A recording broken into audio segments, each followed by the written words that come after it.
Hey guys what's up, it's me Nupur. Welcome back to my channel. इस video में हम बात करने वाले हैं कि हमारा एजुकेशन कहाँ से स्टार्ट होता है और कहाँ एंड होता है। यस, मतलब शुरुआत कहाँ से होती है और एंडिंग कहाँ से होती है, कब हमें मास्टर डिग्री मिलती है, मास्टर डिग्री क्या होती है, स्कूलिंग क्या होता है, ग्रेजुएशन क्या होता है। यदि आपको ये सारी बातें जानना है तो प्लीज़ मेरे चैनल में बने रहिए। यदि आपको मेरा वीडियो पसंद आता है तो मेरे वीडियो को लाइक कीजिए, शेयर कीजिए और बेल आइकन को प्रेस कीजिए। बात करने वाले हैं एजुकेशन के। एजुकेशन हमारी स्टडी से रिलेटेड होता है, हमारे कैरियर का फर्स्ट पार्ट होता है।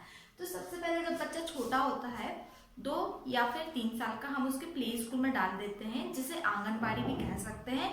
बट कुछ लोग हैं जो डायरेक्ट नहीं डालते हैं आंगनबाड़ी में या फिर प्ले स्कूल में नहीं ज्वाइन कराते हैं, तो वो चीज़ अपने घर में ही आप उन्हें सिखा सकते हैं। तो ये प्ले स्कूल कोई स्टडी का पार्ट नहीं होता है। स्टडी स्टार्ट होती है प्री प्राइमरी से। यस, स्टडी स्टार्ट होती है प्री प्राइमरी। प्री प्राइमरी से हमारी क्लासेस स्टार्ट हो जाती है। इसको हिंदी में कहते हैं पूर्व प्राथमिक विद्यालय। यस, तो प्री प्राइमरी में क्या क्या आता है, तो प्री प्राइमरी में कौन कौन सी क्लासेस आती है। प्री प्राइमरी में हमारा फर्स्ट पार्ट होता है, हम बोले कि हमारी लाइफ की फर्स्ट स्टडी की फर्स्ट क्लास होती है, फर्स्ट चरण होता है नर्सरी। बच्चा जब 3 साढ़े 3 साल का होता है तो उसका एडमिशन नर्सरी में होता है। तो नर्सरी में होता है तो पहले ही हमारी स्टार्टिंग होती है नर्सरी से, हमारी स्टडी स्टार्ट होती है। बच्चा छोटा स्कूल जाता है तो वो नर्सरी से स्टार्ट होती है। तो नर्सरी के बाद आता है एलकेजी, जिसे ही हम KG1 कहते हैं। KG1 के बाद आता है KG2। एलकेजी को ही KG1 कहते हैं, यूकेजी को ही KG2 कहते हैं।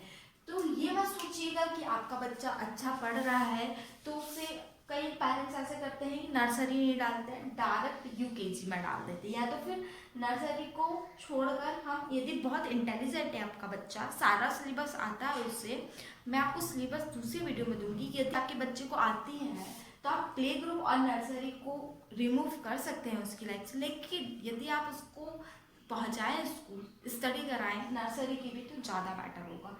यदि नर्सरी भी छोड़ते हैं तो कोई प्रॉब्लम नहीं है, नहीं, बट मेरे हिसाब से तो जाना चाहिए। आप स्कूल में कितना भी पढ़ा दो, मतलब घर में कितना भी स्टडी करा दो, बट स्कूल स्कूल होता है। प्ले ग्रुप को आप हटा सकते हैं, प्ले ग्रुप कोई ज़रूरी नहीं है। यदि आप अपने बच्चों को घर में ध्यान दे रहे हैं, गुड मैनर्स, गुड हैबिट्स, पर जो भी चीज़ें हैं वो सारी चीज़ें बता रहे हैं, मैं सारी चीज़ का आपको सिलेबस दूंगी। उस सिलेबस के अकॉर्डिंग आपका बच्चा अच्छा है तो मैं सजेस्ट करूँगी नर्सरी से ही स्टार्ट करें, चाहे वो कितना भी इंटेलिजेंट हो बच्चा। एज मत बचाइए, यदि वो 4 साल का है तो भी आप उसे नर्सरी में पहुंचाइएगा, क्योंकि एक गलती ना इंसान की ज़िंदगी बर्बाद कर देती है। इसलिए आप उसे प्री स्कूल, मतलब कि स्टेप बाय स्टेप्स सारी क्लासेस अटेंड कराइए। तो स्टार्ट होता है प्री प्राइमरी, उसमें आता है नर्सरी, एलकेजी, यूकेजी। तो ये सारी चीज़ है छोटे बच्चों की, लेकिन आपको 1 by 1 पर ईयर आपको कंटिन्यू क्लासेस रखनी चाहिए। नर्सरी, एलकेजी, यूकेजी में एडमिशन निभाना चाहिएगा। तो स्टार्टिंग से ही नर्सरीज में ही डालें, फिर नर्सरी के बाद एलकेजी कराएं, एलकेजी के बाद यूकेजी कराएं, फिर ये क्लास एंड हो जाती है तो बच्चा आ जाता है प्राइमरी क्लास में, वो बड़ा हो जाता है, वो फर्स्ट स्टैंडर्ड में चला जाता है। तो प्राइमरी क्लासेस कहाँ से कहाँ तक होती हैं, सो गाइस प्राइमरी क्लास में 5th क्लासेस होती हैं। यस, फिर प्राइमरी के बाद आ जाता है हमारा मिडिल स्कूल। तो मिडिल स्कूल क्या होता है, सो गाइस मिडिल स्कूल के अंदर आती हैं 6 to 8th classes. Yes, middle school के अंदर आता है 6 to 8th क्लासेस, जिसे हम मिडिल स्कूल कहते हैं। फिर 8th क्लास के बाद क्या आता है, तो वो आ जाती है हाई स्कूल, जिसमें 2 क्लासेस होती हैं 9th to 10th। Yes, 9th and 10th classes होती हैं। देन आता है हमारा हाई स्कूल के बाद आता है higher secondary school. Yes, high school के बाद आता है higher secondary school. Higher secondary school में 2 क्लासेस होती हैं, 11th to 12th क्लासेस होती हैं हाई स्कूल में, जिसे हम हायर सेकेंडरी स्कूल कहते हैं। देन आता है हम हायर, जब हमारा 12th हो जाता है तो 12th के बाद हम काफ़ी चीज़ें कर सकते हैं। हम ITI कर सकते हैं, डिप्लोमा कर सकते हैं, डिप्लोमा कोर्सेज कर सकते हैं, बहुत से कोर्सेज होते हैं, और हम सर्टिफिकेट कोर्स भी कर सकते हैं, ट्रेनिंग कर सकते हैं। बट वो सारी चीज़ें बहुत छोटी होती हैं। डायरेक्ट आपको 12th के बाद कोई डिप्लोमा या कोर्सेज मत करिए। मैं सजेस्ट करूंगी कि 10th के बाद या फिर 12th के बाद कोई डिप्लोमा कोर्सेज मत कीजिएगा, आप अपना ग्रेजुएशन करिए। आप डिप्लोमा कर लेते हैं तो भी आपको ग्रेजुएशन करना ही पड़ेगा। ग्रेजुएशन एक हमारी डिग्री है, यदि हमें जब तक डिग्री नहीं मिलेगी तो मास्टर डिग्री नहीं मिलेगी, और मास्टर डिग्री नहीं मिलेगी तो हमारी स्टडी खत्म नहीं होगी। वैसे स्टडी कभी खत्म नहीं होती, क्योंकि बहुत सारे कोर्सेज हैं। हम अपनी मास्टर डिग्री करने के बाद भी कई सारे कोर्सेज कर सकते हैं, कोई भी फील्ड में जा सकते हैं। कोर्स कर लो, वो कोर्स कर लो, ये भी कर लो, वो भी कर लो। यदि हम इन सारे चक्कर में रहते हैं तो हमारा करियर हो जाता है खराब। इसलिए आप कंटिन्यू, यदि आप कोई गवर्नमेंट की तैयारी करना चाह रहे हैं तो बच्चों को स्टार्टिंग से ही गवर्नमेंट की प्रिपरेशन कराइए, क्योंकि आपको भी पता होगा स्टडी से ये थोड़ा डिफरेंट आता है। एग्जाम का पेपर बहुत अलग होता है, उसका एग्जाम बहुत अलग होता है, डिफरेंट होता है, लेकिन जो भी हम इन क्लासेस में पढ़ते हैं वही सब कुछ आता है। लेकिन बच्चे से हिस्ट्री ज्योग्राफी ज़्यादा माइंड नहीं करते हैं। इसलिए आपसे मैं सजेस्ट करूँगी, यदि आप गवर्नमेंट फील्ड में जाना चाहते हैं, अपने बच्चों को पहुँचाना चाहते हैं, तो आप कम से कम फर्स्ट से तो थोड़ा थोड़ा सिखाइए। जीके क्या है, इंग्लिश क्या है, हिंदी क्या है, ईवीएस क्या है।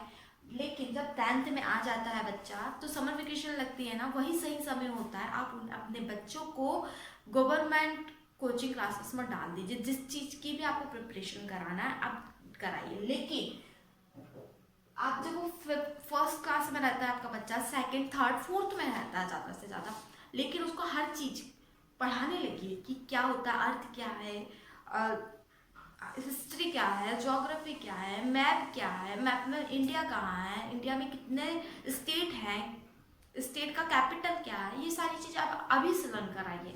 अपने बच्चे को फर्स्ट सेकंड क्लास में रहता है, मेमोरी अच्छी है तो उसका यूज़ कीजिए, अपने बच्चे का सही यूज़ कीजिए, उसके माइंड को वेस्ट मत होने दीजिए। और 10th के बाद भी हम डिप्लोमा कोर्सेज कर सकते हैं, जैसे पॉलिटेक्निक भी कर सकते हैं या फिर आईटीआई भी कर सकते हैं। तो मैं सजेस्ट करूँगी कि अपने बच्चों की रास्ता भटकाइए मत, शॉर्टकट मत मारिए। शॉर्टकट हमेशा लॉन्ग कट ही हो जाता है, इसलिए कंटिन्यू स्टडी रखिए। यहाँ पे बेसिक क्लियर होता है। 10th के बाद बच्चों को क्या सिलेबस लेना है, मतलब कि 10th के बाद सब्जेक्ट कौन सा लेना है, कौन से सब्जेक्ट में क्या है, तो वो सारी चीज़ें मैं आपको अलग अलग वीडियोस में दूंगी। जैसे कि मैंने आपको बताया कि 12th के बाद आप अपने बच्चों को कोई डिप्लोमा या फिर आईटीआई या फिर सर्टिफिकेट कोर्स मत कराइएगा, डायरेक्ट ग्रेजुएशन कराइए। यस, ग्रेजुएशन को ही बैचलर डिग्री कहते हैं। जब तक यदि हमारे पास बैचलर डिग्री नहीं होगी तो हम बहुत से कंपटीशन एग्ज़ाम नहीं दे सकते, या फिर कोई कंपनी में हम ज्वाइन नहीं कर सकते हैं, अच्छी पोस्ट नहीं मिल सकती जब तक हमारे पास डिग्री ना हो। इसलिए ग्रेजुएशन, अब ग्रेजुएशन में भी बहुत सारे ऑप्शंस रहते हैं हमारे पास, वो सब्जेक्ट बेस में रहते हैं कि आपने 12th में कौन सा सब्जेक्ट लिया है। ग्रेजुएशन भी कब क्या करते हैं, बहुत से कन्फ्यूजन होंगे आप लोगों को कि बीटेक क्या होता है, बीएससी क्या होता है, बीकॉम क्या में क्या होता है, बीए क्या होता है। तो डोंट वरी, ये सारी चीज़ को मैं आपको क्लियर कर दूंगी कि कौन से सब्जेक्ट के बाद क्या होता है। आप कभी नहीं कंफ्यूज होंगे कि अरे उन्हें एमए किया है तो मतलब उसको 12th में कौन सा सब्जेक्ट होगा। नो, मैं आपको बता दूंगी इसके ट्रिक क्या है, कैसे पता करें कि किसी ने यदि बीए किया है तो उसका सब्जेक्ट क्या है, किसी ने बीएससी किया है तो उसने 12th में क्या लिया है, किसी ने डीएड किया है तो उसने क्या किया है। तो डोंट वरी, डीएड कब होता है, बीएड कब होता है, एमटेक क्या होता है, बीए क्या होता है, बीटेक क्या होता है, ये सारी चीज़ें मैं आपको क्लियर कर दूंगी दूसरे वीडियो में। एंड पोस्ट ग्रेजुएशन की बात करो तो डिग्री, जो हमारी बैचलर डिग्री है वो 3 से 4 साल की होती है। यस, जो बैचलर डिग्री है वो 3 से 4 साल की होती है। जिसके बाद हमारा यदि बायो है तो हम नर्सिंग वर्सिंग वगैरह कर रहे हैं तो डिप्लोमा कोर्सेज हो जाते हैं, नर्सिंग, जेएनएम। आप हाँ 12th के बाद जेएनएम दे सकते हैं, वो बहुत अच्छा है क्योंकि वो गवर्नमेंट का मतलब एक एंट्रेंस एग्जाम है। 12th के बाद आप एंट्रेंस एग्जाम भी दे सकते हैं किसी कॉलेज में एडमिशन लेने के लिए। यदि आप एंट्रेंस एग्जाम देंगे तो आपके लिए बहुत अच्छा होगा, बहुत बेहतरीन होगा। यदि आपको बीटेक करना है, इंजीनियरिंग करना है तो हमेशा याद रखिए आप आईटीआई से करिए। पहले एंट्रेंस एग्जाम दीजिए, फिर आईटीआई कॉलेज में एडमिशन लीजिए, तो उसमें आपका बहुत मतलब कि एक तो आप गवर्नमेंट कॉलेज से ऑलरेडी आप सिलेक्ट होके आए हैं, तो ये आपके प्लस पॉइंट हो जाते हैं, प्लस पॉइंट है ये। यदि आप 12th के बाद आप नर्सिंग करते हैं, नर्सिंग जैसे कि प्राइवेट से मत कीजिए, आप एंट्रेंस एग्जाम देके करते हैं तो आपको वो बहुत अच्छा रहता है। 12th के बाद आप नर्सिंग कर सकते हैं, 3 साल का कोर्स होता है। इंस्टीट्यूट जिस कॉलेज से आप करते हैं वहीं पे आपको मतलब कि वो हॉस्पिटल होता है, वहाँ पे आपको डायरेक्ट जॉब मिल जाती है, क्योंकि आप एंट्रेंस एग्जाम पास आउट करके आए हैं। जेएनएम भी ऐसा ही होता है, 12th के बाद जेएनएम का एग्जाम दीजिएगा। यदि आप मेडिकल फील्ड से हैं, 12th में आपका बायोलॉजी है, मतलब बायोलॉजी को ही बायो कहते हैं, यदि आपका वो सब्जेक्ट है तो आप डायरेक्ट ही एंट्रेंस एग्जाम दे सकते हैं और इजीली आप जॉब पा सकते हैं।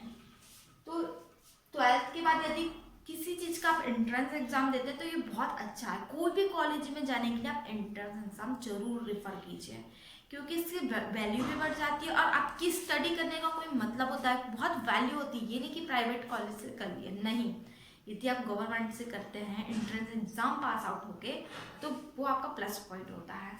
आपका मतलब कि वहीं लाइफ सेट हो जाती है। एंट्रेंस एग्जाम आपने निकाला, आपकी वहीं लाइफ सेट हो गई। ये नहीं कि आप ग्रेजुएशन कर रहे हैं, मास्टर डिग्री कर रहे हैं, फिर आप गवर्नमेंट की तैयारी के बारे में सोच रहे हैं, नहीं।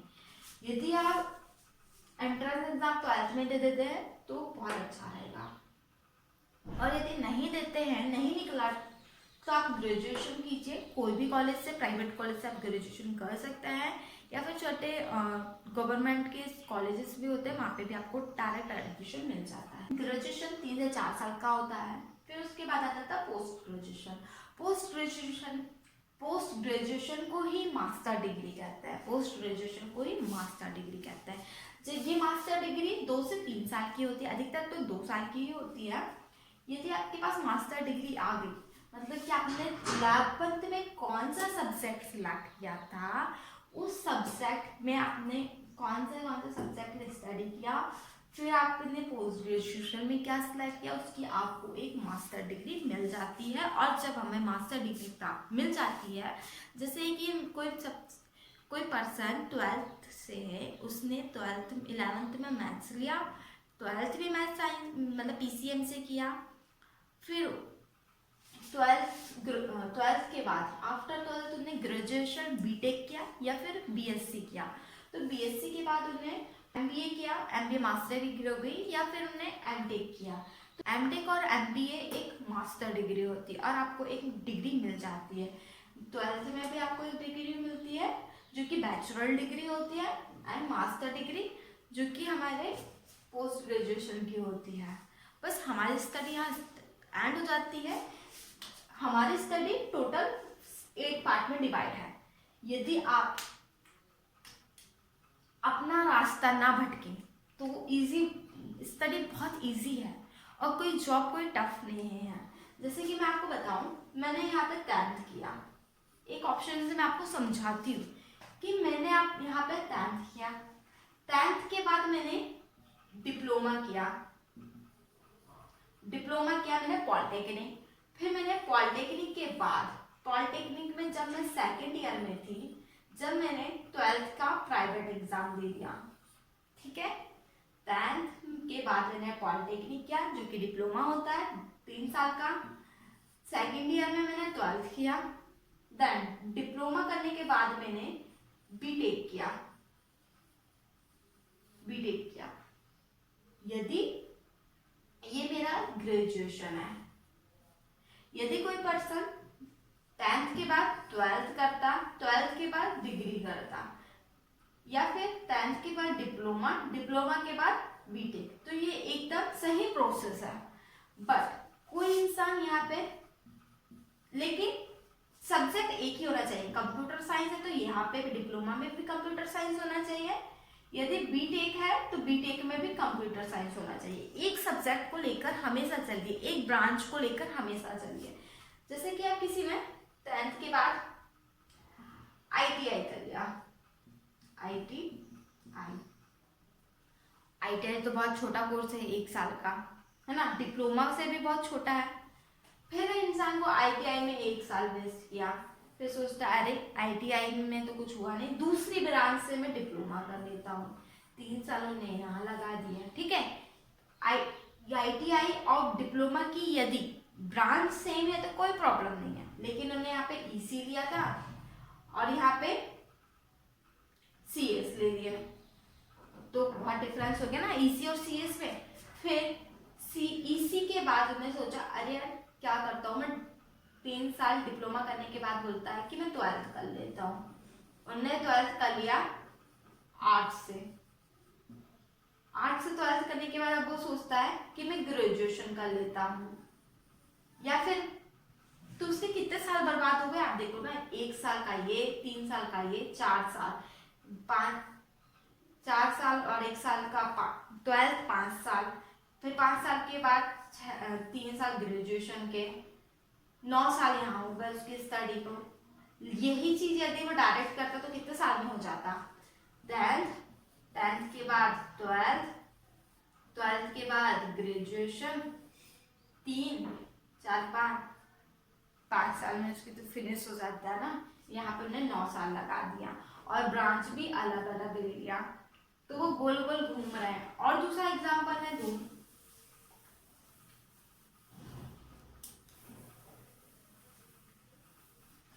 मेरा समझाने का क्या मतलब था कि रास्ता कैसे भटकता है इंसान। देखिए 10th कर लिया, 10th के बाद उन्होंने डिप्लोमा कर लिया, डिप्लोमा के बाद या तो उसने ITI कर लिया, नहीं 10th के बाद डिप्लोमा कर लिया CS ब्रांच से, ठीक है।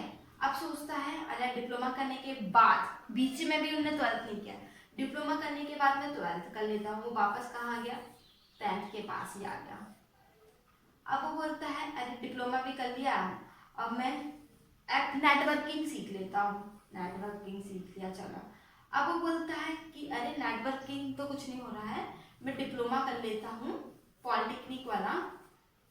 मतलब कि इंसान वही यहाँ जा रहा है, यहाँ जा रहा है, फिर यहाँ जा रहा है, फिर यहाँ जा रहा है, एक सीधा रास्ता बनाओ। ये 8 स्टेप में कर रही है, primary, pre primary, primary, middle, higher secondary, फिर ग्रेजुएशन। यदि आपकी अच्छी प्रिपरेशन है, बचपन से ही आपने गवर्नमेंट की प्रिपरेशन कर ली है, तो 12th में आप कोचिंग जा रहे थे तो यहाँ पे जॉब फाइनल है। आप यहाँ पे ऐसे गोल गोल गोल गोल नहीं घूमेंगे, क्योंकि कोर्स कभी खत्म नहीं होते, पढ़ाई कभी खत्म नहीं होती। कई कोर्स, कई बहुत सारे कोर्स, डिप्लोमा कर लो 80 से ज़्यादा डिप्लोमा कोर्सेज होते हैं। आप 12th कर लो, 7 सब्जेक्ट होते हैं 12th में। फिर आप ग्रेजुएशन कर लो, बहुत सारी फील्ड है ग्रेजुएशन की, इसलिए आप कंफ्यूज मत होइए। आप अपने बच्चे का निश्चित कीजिए उसका माइंड कैसा है, आपको किस फील्ड में डालना है। बस गोल गोल मत घूमिए, और आप घुमाइए नहीं और घूमिए नहीं। आई होप आपको एजुकेशन का कॉन्सेप्ट समझ में आया होगा। यदि आपको मेरा वीडियो पसंद आया तो प्लीज़ मेरी वीडियो को लाइक कीजिए एंड मेरे चैनल को सब्सक्राइब कीजिए। तो गाइस चलिए मिलते हैं किसी और कॉन्सेप्ट के साथ नेक्स्ट वीडियो में। बाय।